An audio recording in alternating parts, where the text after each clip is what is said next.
दर्द, डेटा और दौलत। प्रयागराज से निकली राहुल गांधी की आवाज ने एक बहुत बड़ा सवाल खड़ा कर दिया है। आखिर अब हर नेता जेन जी से बात क्यों करना चाहता है। प्रयागराज में कल के दिन आपने देखा होगा राहुल गांधी का कार्यक्रम छात्रों की गूंज। कार्यक्रम सिर्फ एक राजनीतिक सभा नहीं था, यह उस बदलती राजनीति की तस्वीर भी थी जहां नेताओं के भाषणों का केंद्र सिर्फ किसान, गरीब, जाति, धर्म और विकास नहीं रह गया, बल्कि देश का युवा भी है जो कभी स्मार्टफोन के जरिए दुनिया देखता था, सोशल मीडिया पर अपनी राय रखता था, सवाल पूछता है और नेताओं के भाषणों को सुनने से ज़्यादा उनके काम का हिसाब मांगता है। विगत दिनों जंतर मंतर पर हुए आंदोलन ने देश के राजनीति में एक बहुत बड़ा चेंजेस लाया है।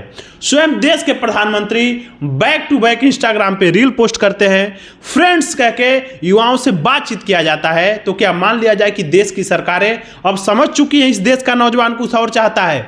क्या इस देश का नौजवान अब हिंदू मुस्लिम की दुनिया से आगे बढ़ चुका है? क्या इस देश का नौजवान नफरत की राजनीति से आगे बढ़ चुका है और इस देश का नौजवान मुद्दे की बात करता है जिसको लेकर के पक्ष या विपक्ष अब सार्थक मुद्दों पे बातचीत कर रहा है? सारे मामले को बताएंगे। नमस्कार, मेरा नाम है शिव कुमार और आप द न्यूज मंच देख रहे हैं। राहुल गांधी ने प्रयागराज में युवाओं के बीच दर्द, डेटा और दौलत की बात की। उन्होंने बेरोजगारी, शिक्षा, प्रतियोगी परीक्षाओं, पेपर लीक और युवाओं के भविष्य जैसे सवालों को उठाया। लेकिन राहुल गांधी की इस पूरी बातचीत का अगर सिर्फ एक राजनीतिक भाषण मानकर छोड़ दिया जाए तो शायद तस्वीर अधूरी रह जाएगी।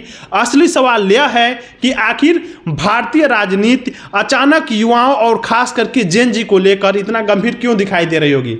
अभी झारखंड में प्रोटेस्ट चल रहा है, अभी दिल्ली में प्रोटेस्ट हुआ, देश के हर कोने में प्रोटेस्ट हुआ है। दरअसल राजनीति की अगली लड़ाई सिर्फ सत्ता के लिए नहीं बल्कि युवाओं के भरोसे के लिए होने वाली लड़ाई है। आज का जेन जी वह पीढ़ी है जो किसी भी नेता की बात सिर्फ इसलिए स्वीकार नहीं करता क्योंकि वह नेता मंच पर खड़ा होकर उससे कह रहा है।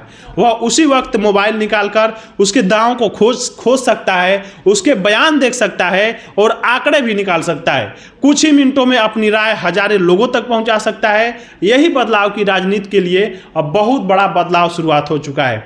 आप सभी जानते हैं कि एक दौर था जब नेता जनता तक पहुंचने के लिए बड़ी बड़ी रैलियां करते थे, पोस्टर लगाते थे, अखबारों में विज्ञापन छपते थे और भाषणों के जरिए राजनीतिक संदेश गांव-गांव तक पहुंचता था।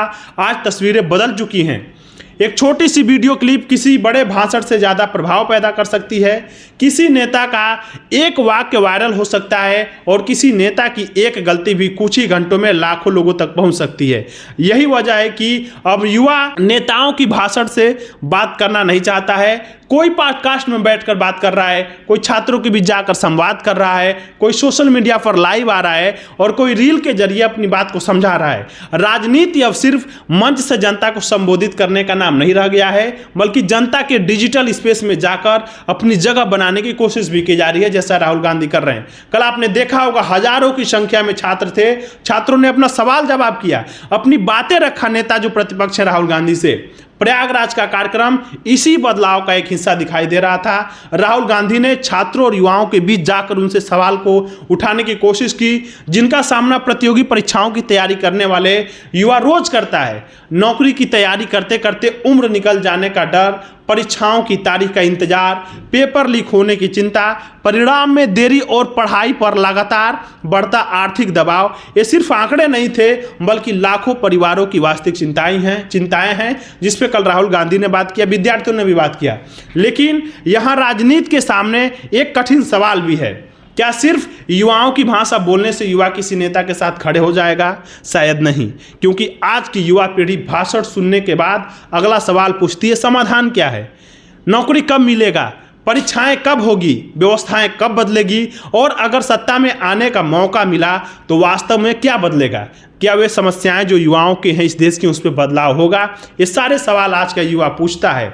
यही वजह है कि आने वाले समय की राजनीति पुराने दौर की राजनीति से अलग दिखाई दे सकती है। युवा अब सिर्फ यह सुनना नहीं चाहता कि वह देश का भविष्य है, वह पूछना चाहता है कि अगर वह देश का भविष्य है तो उसके वर्तमान की जिम्मेदारी कौन लेगा? रूलिंग पार्टी लेगी, पक्ष लेगा, विपक्ष लेगा, कौन लेगा? उत्तर प्रदेश की राजनीति में यह सवाल और भी महत्वपूर्ण है। 2027 का विधानसभा का चुनाव की तैयारी शुरू हो चुकी है। युवाओं और पहली बार मतदान करने वाली पीढ़ी तक राजनीतिक दलों की पहुंच भी बनाना बेहद महत्वपूर्ण माना जा रहा है। इसलिए आने वाले महीनों में नेताओं के भाषण में रोजगार, शिक्षा, प्रतियोगी परीक्षा, तकनीकी, AI स्टार्टअप, सोशल मीडिया और युवाओं के भविष्य जैसे मुद्दे भी ज़्यादा दिखाई दे रहे हैं। फिलहाल कहना यह है कि राहुल गांधी का जो प्रयागराज का कार्यक्रम था उसने एक ऐसा छाप छोड़ा है छात्रों से संवाद करने का लेकर के, जो पूरे देश पे प्रभाव डाल रहा है। और लोग अब समझ चुके हैं कि इस देश के नौजवानों की जरूरत अब कुछ और है। और इस संकेत का दौर भी देखा जा सकता है जिसमें नेता यह समझने लगे हैं कि नई पीढ़ी को सिर्फ भाषण से नहीं जोड़ा जा सकता है, उनके साथ संवाद करना होगा, उसके सवाल सुनने होंगे और सबसे महत्वपूर्ण बात यह है कि उनके सवालों का जवाब देना पड़ेगा और एक लाइबिलिटी लेने पड़ेगी, रिस्पांसिबल बनना पड़ेगा। क्योंकि जेन जी सिर्फ वोट देने वाली पीढ़ी नहीं है, यह सवाल करने वाली पीढ़ी है, यह वीडियो बनाने वाली पीढ़ी है, यह डेटा देखने वाली पीढ़ी है, यह नेताओं के पुराने और नए बयानों की तुलना करने वाली पीढ़ी है। और शायद इसीलिए अब देश का हर जो नेता है, पक्ष या विपक्ष, वो जेन जी से जुड़ना चाहता है और उनसे बातचीत करना चाहता है। पूरे देश में मामला चर्चा में है। राहुल गांधी बात कर रहे हैं, देश के प्रधानमंत्री बात कर रहे हैं। तो फिलहाल इन मामलों से देखना बस ये है कि क्या अब देश का हर नेता युवाओं की बात करेगा, क्या अब देश की राजनीति बदलेगी? ये तमाम सवाल हैं, तमाम जवाब हैं, जिसको लेकर के कल हजारों की संख्या में प्रयागराज में नौजवान, युवा और युवतियाँ एकत्रित हुए थे और उन्होंने अपनी अपनी समस्याओं को बताया और लगातार इस पर बातचीत भी की जा रही है। तो कल का जो कार्यक्रम रहा छात्रों के गूंज नाम से, एक देश में अपना बृहद प्रभाव डाला हुआ है। देश का नौजवान भी अब समझ रहा है कि हमसे अगर आप बातचीत नहीं करेंगे तो काम नहीं चलने वाला है। क्योंकि पूरे विश्व में भारत में नौजवानों की संख्या सबसे ज़्यादा है, भारत में बेरोजगारी भी है, पूरे विश्व में सबसे जनसंख्या हमारी है। तो हमारे देश में जनसंख्या है, हमारे नौजवानों के पास बेरोजगारी है, हमारे देश में युवा पीढ़ी है और हमसे हमारे देश के नेता बातचीत नहीं करेंगे तो काम नहीं बनने वाला है।